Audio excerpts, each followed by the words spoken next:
All right, good evening, ladies and gentlemen, and welcome to the Mr. Hicks Podcast. We are here getting it in once again, time and time again. So we are here getting this content in during the deadest period of sports, where there's no basketball, there's no football, there's no college football. Those are the three things that we mainly do on this channel, and we don't have any of those things. So I'm out here at just about 11 o'clock at night, still getting you this, still providing this content because that's what we do here. And so I'm going to be creative. And what I like to do is I like to ask questions and do a little research and things that I'm curious about and things that I want to know the answers to. And we'll find out whether it's something that you find interesting and want to know the answers to too. But I think it does tend to make for a pretty good show.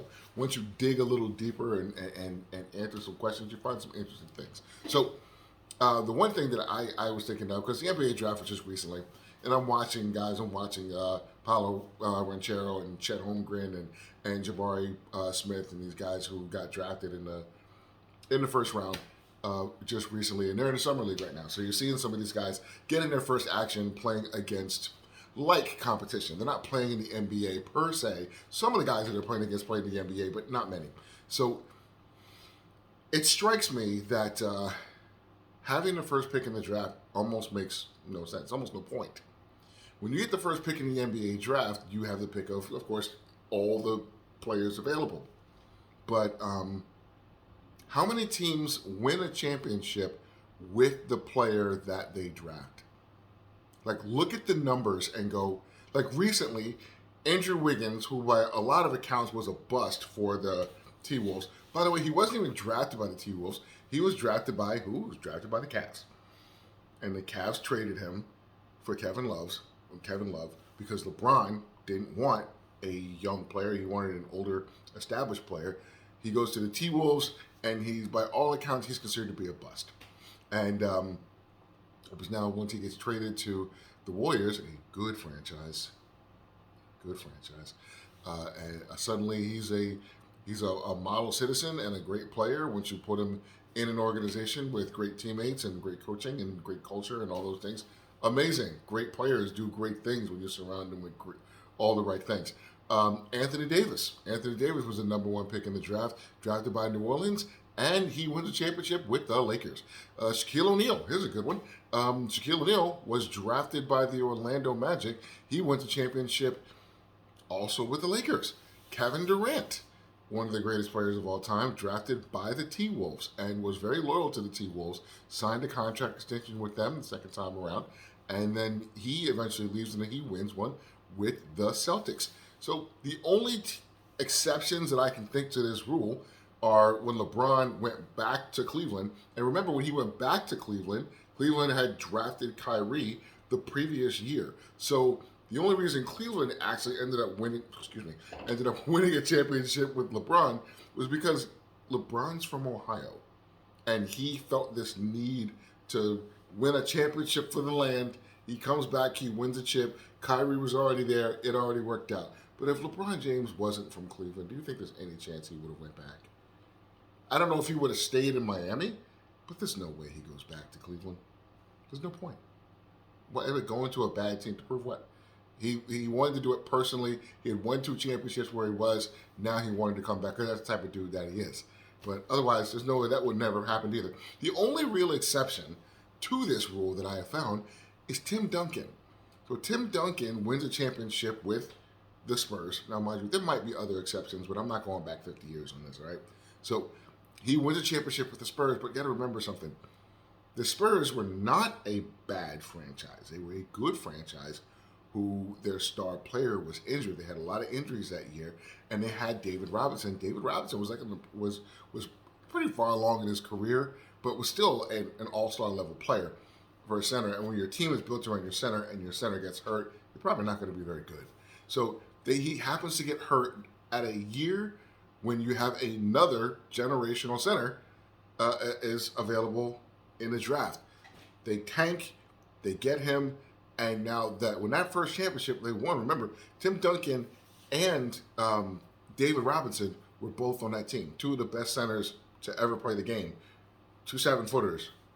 In an era when a 7-footer, having a 7-footer like that was basically not necessarily guaranteed championships, but it was pretty much a necessity to be even considered to be viable for a championship.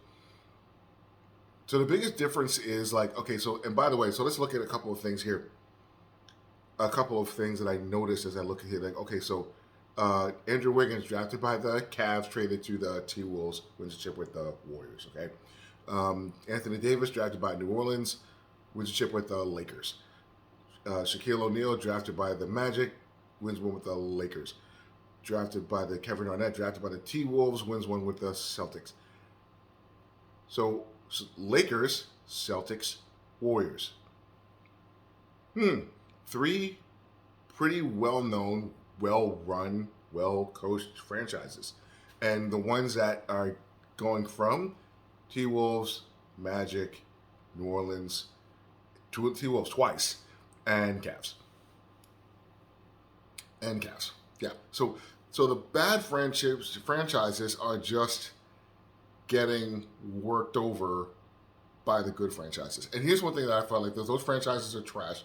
And one of the big things I say about bad franchises is that bad franchises only get great players when they are available in the draft and it's a no-brainer. Like, I have the first pick in the draft and LeBron James is available.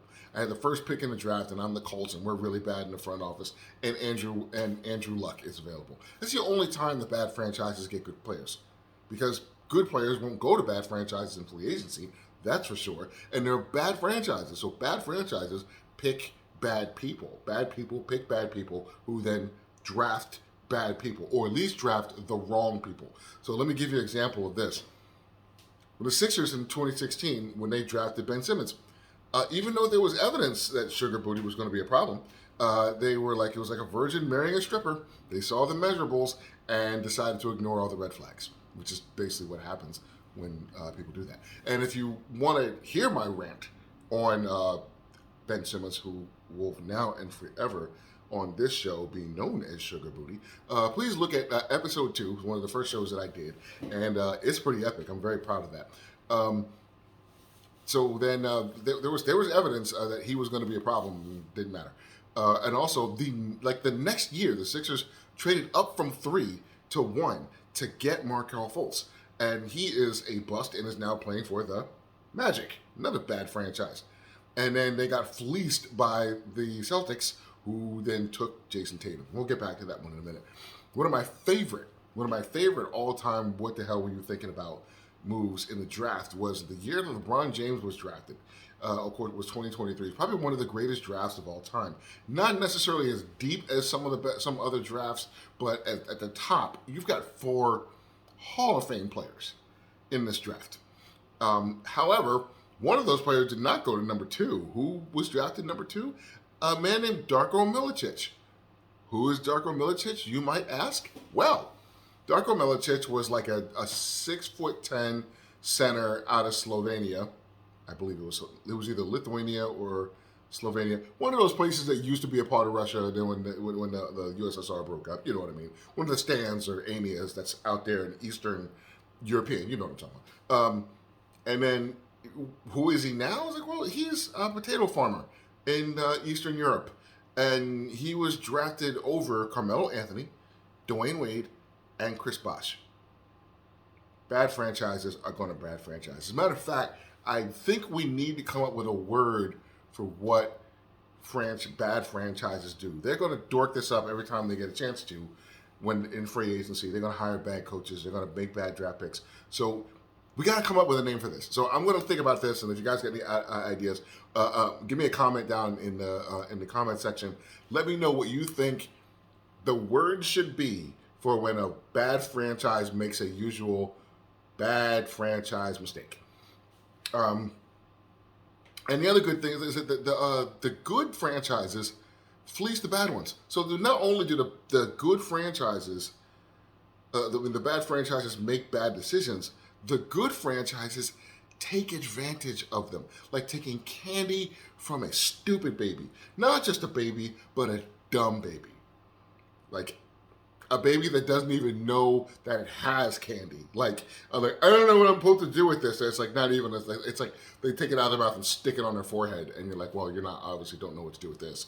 And that's exactly what good franchises do. They take candy from people who don't even know what candy looks like.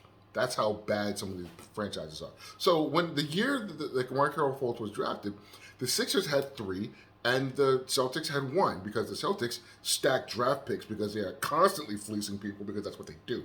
Now, they were actually able to trade down so the Sixers could come up and get Fultz. I mean, the Sixers needed a shooter.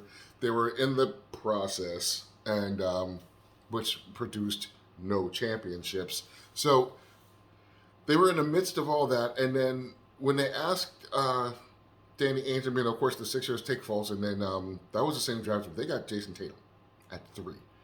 And when asked Danny Ainge, I said, why did you do the trade? He said, we got the same player at number 3 that we would have taken at 1. And then we picked up extra draft picks in the process. That's what good franchises do. And that's what good franchises do to bad franchises. It's so frustrating, folks. The fact that it's like, what ends up happening is like we act like it doesn't matter where they go. Like their talent is so overwhelming that they're going to be great no matter where they go, and that couldn't be further from the truth. These guys we're literally seeing it. We're literally seeing players go to bad franchises, become nothing, be called busts, and then go to a good franchise where they have leadership and they have role players and they have coaches and they have good management and they win championships. It's happened over and over again. But dumb is going to dumb, stupid is going to stupid. You know, that was one of my favorite things from Ron White. He talks about his wife, and his wife is very intelligent and very talented. And he said, let me tell you something about looks. He said, like, you can, if your wife her face starts to sag or her chin starts to lift, you can get her face lifted. If you lift that face right back up and put, like if her chest starts to sag, you can go to a plastic surgeon. He can lift everything and pop everything right back where it's supposed to be. She starts to get fat, you can take her to get liposuction, and she'll have a belly like a cheerleader. But you can't fix stupid. And I'll quote him directly. Stupid is forever. Have a good one, y'all. Deuces.